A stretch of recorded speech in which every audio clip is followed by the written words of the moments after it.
मधु, मधु, खाना खाना खत्म हो गया, थाली अंदर ले जाओ।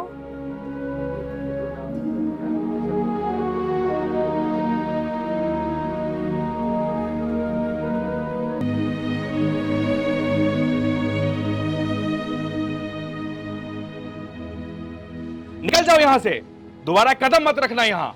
तुम एक चोर उचक्का हो, तुम बदमाश हो, हत्यारा हो। बिना माँ बाप के ठिकाना नहीं है तुम्हारा।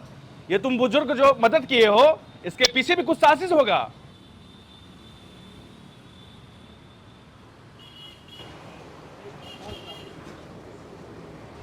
मालिक, 2 दिन से भूखा था।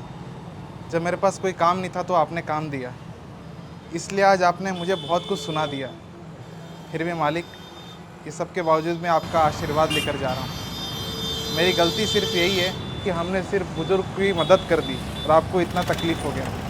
इसके लिए माफ़ी चाहते हैं। आज के बाद हम आपके दुकान पर कभी नहीं आएंगे। जाओ जाओ, निकलो, जाओ, निकलो यहां से, जाओ।